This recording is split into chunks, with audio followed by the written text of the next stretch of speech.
Ladies and gentlemen, welcome to the lecture SDG Investing. My name is Marco Menichetti, Professor in Banking and Financial Management at University of Liechtenstein. I will have the honor to guide you through this chapter. This slide shows you the overview of the presentation. You see there is the introduction and motivation to Sustainable Development Goals, then the key trends in SDG investing, then implementing SDG investing, SDG market volume, financial products for SDG investing, and then the literature review and the reference list. Let us start with the first section on introduction and motivation. In 2015, the UN introduced the 17 Sustainable Development Goals, SDGs, with the overall objective to protect the planet and improve sustainable development. SDGs set ambitious targets for making the world a better place and provide a common language for talking about development and impact investing. Sustainable development investments lead to worldwide investments with a focus on less developed and developing countries. The SDGs, which are again divided into 169 targets, are integrated into companies' corporate policy to increase their sustainability profile. On this slide you can see the 17 Sustainable Development Goals adopted by all United Nations member states in 2015. So we don't go through these 17 anymore. You have that already seen before. If you want, stop here and have a look at it. We go ahead. What is sustainable development? Well, first of all, sustainability. Sustainability is creating and investing in a corporate capacity for systems change and holistic thinking. This is highly relevant for corporations, and active participation by corporations is essential for achieving the goals. Why investing in sustainable development? Well, the reasons are value creation and the social role of finance. Here we can say investors and corporations make the world a better place by investing in SDGs. The financial sector has an important social function, namely steering funds towards the most productive investments after taking full account of social costs and benefits. Investing in SDGs makes a lot of business sense with likely great financial value for shareholders. Such companies tend to be better positioned for the future. And as a last point, corporate commitments and investments in SDGs make companies more attractive for suppliers, customers, and employees. It helps to demonstrate legitimacy to stakeholders. We return to our table of contents, and our next point is key trends in SDG investing. Well, peace, diplomacy, and international cooperation are fundamental conditions for the world to reach SDG 2030. But the situation in summer 22, for example, is, first of all, Russia's attack to Ukraine on the 24th of February 22, and many existing military conflicts worldwide, all that leads to humanitarian tragedies within the countries and mutual destruction of valuable infrastructure. These conflicts, these current conflicts, create uncertainty and reduce global trade and sustainable development investments worldwide. Such human wrongdoing and stupidity lead to investing resources to the less productive weapon industry, to increasing prices for food and energy, hunger, and reduction in energy supply. Climate change and biodiversity will worsen instead of improving. The shaky Paris Climate Agreement is additionally endangered. Solutions for making the world cooperative and peaceful are highly appreciated, and perhaps you as students have wonderful new ideas. Become a politician and bring it ahead. On the next slide, we talk about key trends in SDG investing. And the first point is, in the short time period since their introduction, the SDGs have become a globally respected steering instrument. Responsible countries and their governments, not all states, have recognized that a future worth living for all people can only be realized with a global implementation of SDGs. Thus, in those countries, the judiciary institution is increasingly enacting laws in such a way that SDGs are implemented by economic entities if they do not want to suffer any disadvantages. This has led to many countries regulating their financial markets in a way that makes it advantageous for stakeholders to realize sustainable goals when investing or financing. After an initial orientation towards ESG ratings, governments are now more and more focusing impact and SDGs in order to improve the speed of transformation. Thus, SDGs, which are again divided into 169 targets, are integrated into companies' corporate policy to increase their sustainability profile. Well, SDG investing makes the world a better place and thus provides huge business opportunities and plays a prominent role in corporate communication. First of all, signaling effect. Asset managers and institutional investors who engage in SDG investing create a positive signal to potential new clients. Thus, they have a competitive advantage. Familiarity. SDG investing increases familiarity of the most fundamental actions to save the planet and poverty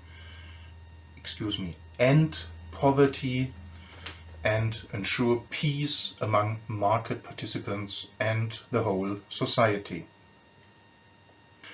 And the third point, suppliers' marketing message.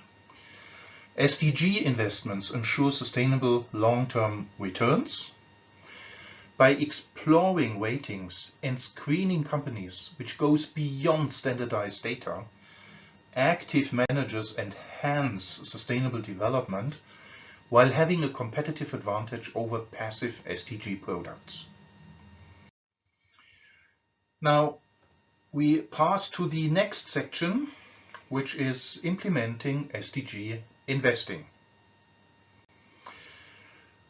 There we have a figure which is explaining the SDG inclusion process in a business, and I would say look on your own. I just mentioned the three main steps. Step one is define. It's too small for me to read it, so I leave it to you. But it's very interesting. Try to have a look at that figure. And the next slide is also a figure that explains the process of implementation in a company.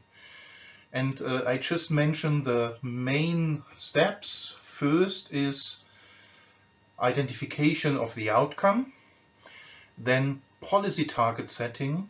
The third is shape outcome, and the fourth is involvement of global stakeholders in reaching SDGs. Well, on the next slide, we talk on review of different impact dimensions when planning an SDG investment. So that is first, what is the outcome and how important is it to achieve the SDG? Then the second, how much positive impact is generated? Important question. And how much does the action contribute to reach the SDG? The third point, who benefits from the investment? And the last point, which risks are involved? Is there a possibility that the desired outcome deviates considerably from the actual outcome? The next slide describes the how to define the priority of SDG targets. So the first step, review SDGs and how can the business contribute to reach the goals? Important question. The next point, consideration of the interconnected nature of SDGs and potential new targets when reallocating skills and capacity. Third point, priority SDG targets should be considered along the entire supply chain. And you see that on the figure below, where you see it's very important that you always, if you make changes in your value chain, you have to consider how that is also having an influence on your SDGs, on the goals which you could reach, and perhaps there are changes if you change the value chain. And the last point is, if necessary, substitute suppliers to reach the goals. Yeah, so that is apparently what I just have mentioned. If you do any changes in the value chain, you have to check and you have to control if you still reach your SDGs. All right, then next point is measuring and analyzing. So the point here is first alignment of the strategy and objectives of the company to the defined SDG objectives. Then identification of strategies that maximize positive outcomes. Next point, inform stakeholders when setting objectives. Another point is select KPIs to measure progress. For example, a combination of qualitative and quantitative measures is desirable. And final point, due to different geographical and socio-economical aspects, the monitoring process of the SDG development is challenging. Next point is on reporting, and it's important to integrate and implement the change. So whenever possible, international reporting frameworks should be used for SDG reporting. Internal reporting to management and board is crucial to integrate the SDGs in the strategy and to achieve the SDG within 2030. Data presentation is critical.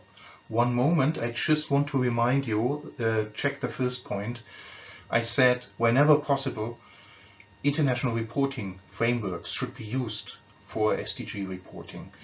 That means international frameworks, because then you have a possibility of compare your information, your transparency with the transparency of others.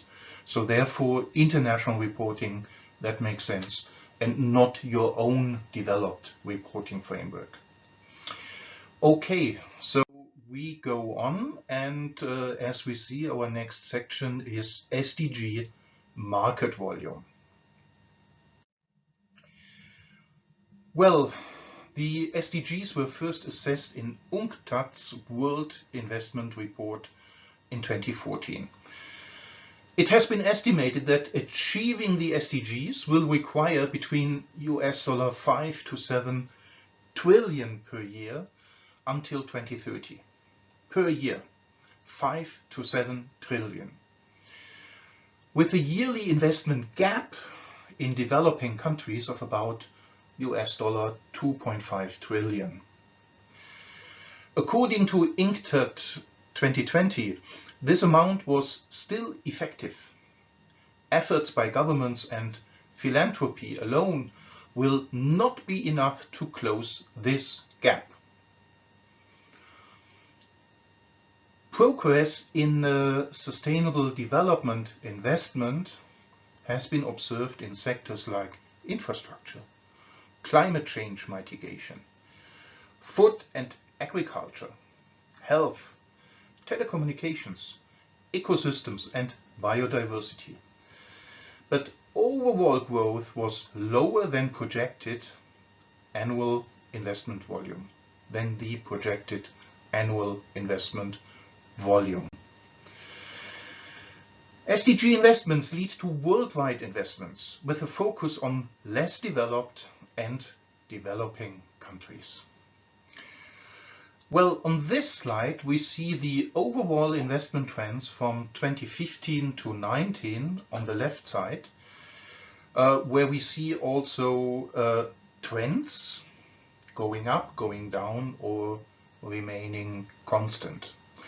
And on the right side, this figure shows us the SDG projects development, where power, health, transport services, education, health, food and agriculture, water and telecommunication are included. The next slide is on SDG index score of a country. The term index, SDG index, is very important, and that's the reason that I have integrated that here. What does it mean? The overall score measures the total progress towards achieving all 17 SDGs. The score can be interpreted as a percentage of SDG achievement. A score of 100 indicates that all SDGs have been achieved. On this slide, we have the current situation of SDG index across the world. The 4 highest and lowest ranked countries in 2022 worldwide are listed here. And you see on the top, we have Scandinavian countries, Finland, Denmark, Sweden and Norway, with scores of something between 82 and 87. The 4 lowest are Somalia, Chad, Central African Republic and South Sudan, with scores of between 39 and 45. So you see there is a big difference between the countries. The SDG index has to be compared with the spillover score. What is spillover score? In an interdependent world, each country's actions can have positive or negative effects on other countries' abilities to achieve the SDGs. International spillover effects occur when one country's actions generates benefits or impose costs on another country that are not reflected in market prices and therefore are not internalized by the actions of consumers and producers. A high score means that a country causes more positive spillover effects.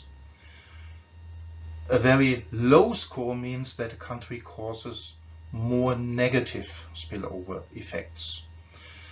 The spillover index measures along 3 dimensions: environmental and social impacts embodied into trade, economy and finance, and security. Here you see now an overview on the spillover score.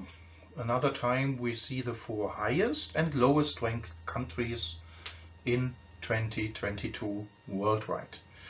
And you see, with the highest score now, we have developing countries or less developed countries like Somalia, Burundi, Madagascar, Sudan, with values between 99, well, around 99, yeah, so nearly 100.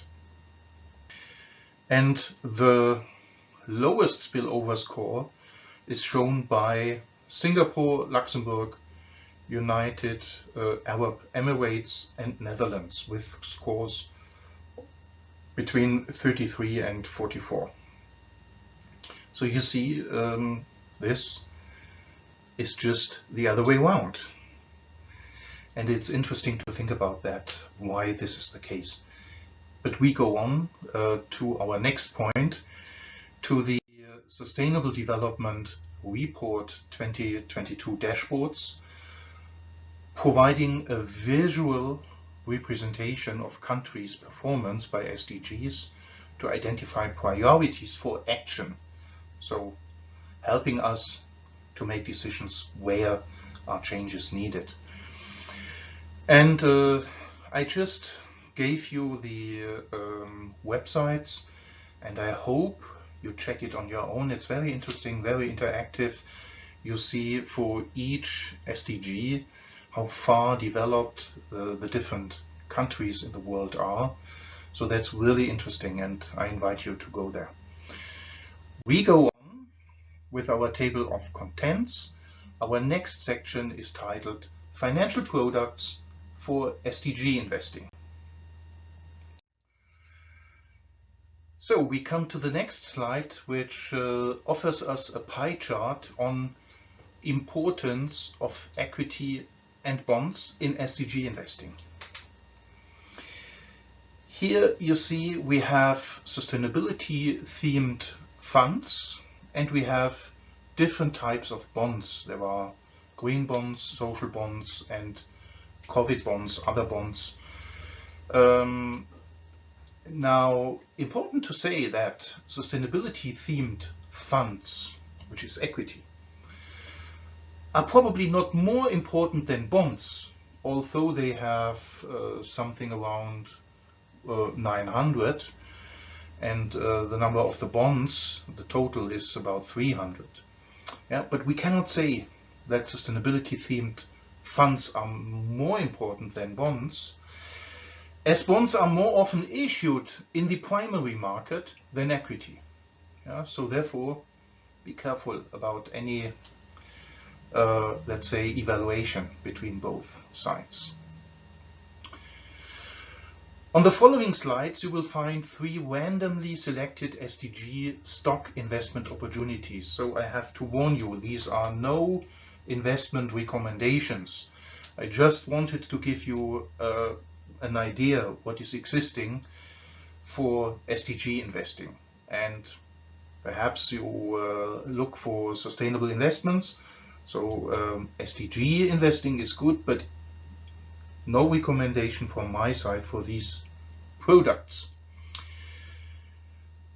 Okay, so we go to the next slide. The Morningstar Societal Development Index, MSDI, this is an index. Tracks companies globally that show commitment to SDG goals and exhibit high exposure in countries with low socio-economic development.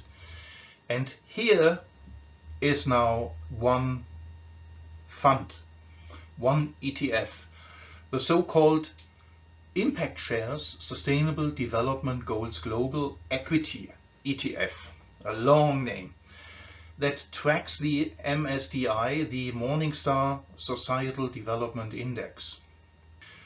This has been launched in 2018. The expense ratio is horrible high, 0.75%. The assets under management are only 6.1 million US dollar. Therefore, I would not say invest in that. The assets under management are too low. Dividend frequency is semi-annual, and this ETF is denominated in US dollars. So let us go to another one. The MSCI All Countries World Index Sustainable Impact Index is designed to help institutional investors measure their alignment with the Sustainable Development Goals adopted by the United Nations. The 17 SDGs are grouped into 5 actionable themes. These are basic needs, empowerment, climate change, natural capital, and governance. The index aims to identify companies that derive at least 50% of their revenues from products and services that address challenges defined by SDGs. And now we come to the product. Here is the iShares MSCI Global Sustainable Development Goals ETF, which could be mentioned. That is launched in 2016. The expense ratio is 0.49%, better than the first. The benchmark is the MSCI All Country World Index Sustainable Impact.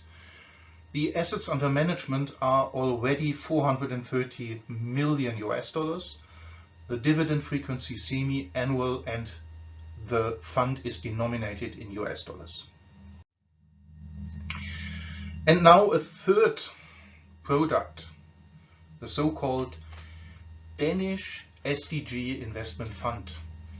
This is now a different type of fund. It's a private equity fund located in Copenhagen in Denmark, managed by Investment Fund for Developing Countries. The fund targets to invest in poverty alleviation, ending hunger, ensuring clean water and renewable energy, as well as industry, innovation and infrastructure. Assets under management are 5 billion Danish kroner. The fund is denominated also in Danish kroner. The fund engages in private sector investments in developing countries in Africa, Asia, Latin America, and in parts of Europe. The assessment doesn't only include SDG relevant criteria, but monitors also overall market conditions, possibility of active ownership, and exit strategies. The investment process is divided in different steps, which include due diligence, approval of the investment, active ownership, and then the exit strategy. So we come to one of the last sections, the literature review. In the literature review here in this chapter, we will talk on 3 papers. The first is from Aust, Moret and Pinto from 2020. The title of the paper is How Does Foreign Direct Investment Contribute to Sustainable Development Goals? And this is in the Journal of Cleaner Production. The second paper is from Garcia Sanchez, Rodriguez Ariza, Aiba Guzman, and Aiba Guzman, probably 2 sisters, in 2020.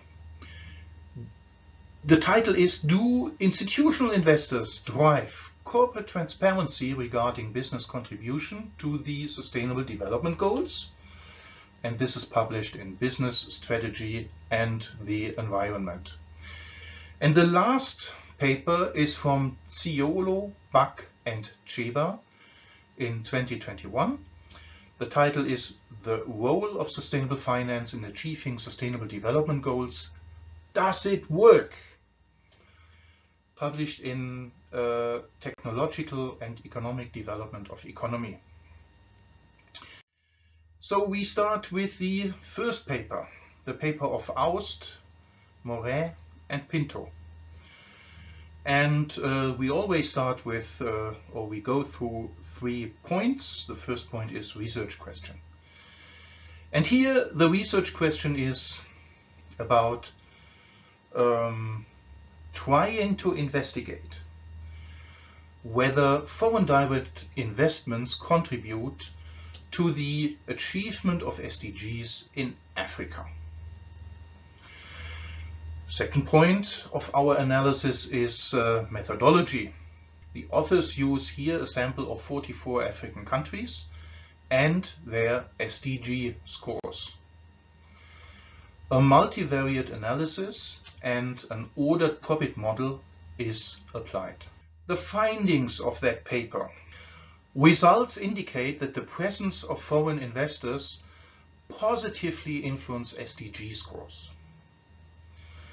Overall, foreign direct investment has a positive influence on SDGs. On one hand, this positive impact was found in sectors like basic infrastructure, clean water, sanitation, renewable energy. And on the other hand, the host country had to face adverse environmental consequences in these areas. The relationship between FDI and the probability of achieving SDG 13, climate action, was found to be negative. We come to the second paper by Garcia Sanchez and et al. We start with a research question here. Institutional investors show an increasing interest in how companies align their corporate social responsibility, which we call CSR, strategies with the SDGs. The authors analyze the influence institutional investors have on the adoption of the disclosure strategy established by the United Nations and Global Reporting Initiative, which is GRI, the so-called GRI SDG Compass. And the methodology. Well, the authors use a sample of 989 international companies domiciled in 53 countries, preparing their sustainability reports following to GRI guidelines. A new way of measuring the disclosure of CSR information is used, evaluating the relevance of the information disclosed in relation to business contribution to the SDGs. The empirical model used is designed to explain the effect that ownership by institutional investors has on the relevance of the information disclosed in relation to business action in the SDGs. And we come to the findings of this paper. The results show that the presence of foreign investors, pension funds, and others boosts the relevance of information disclosed about the 2030 agenda. On the contrary, government, financial institutions, and cross-holdings have no impact on the information systems developed in this regard. Well, and we come to the last paper by Ziolo, Buck, and Sheba. The research question here is, the authors examined the link between sustainable finance and SDGs based on European Union countries belonging to the OECD. The methodology, this is a two-stage research procedure. In the first stage, the application of a taxonomy measure allows to compare the development of European Union countries belonging to the OECD. The higher the value taken by taxonomic measures, the higher the level of the phenomenon marked by the countries. In the second stage, the authors used a correspondence analysis. This method should allow to detect relationships between the categories of synthetic measures. This research approach is very original and new. And we come to the findings. The findings show that the more sustainable the finance model, the better the achievements of a given country in achieving the SDGs. The authors found a strong link between sustainable finance model and social sustainability, environmental sustainability, and economic sustainability. So we come to the reference list, which I think you can have a look at that on your own. You see, well, there are really some very important and interesting sources mentioned, and check on your own what is interesting for you. All papers here are really interesting. So we are at an end, and well, thank you very much for your patience. Thank you for having interest in this topic, and I hope to see you soon in one of the other chapters. Thank you and goodbye. Bye.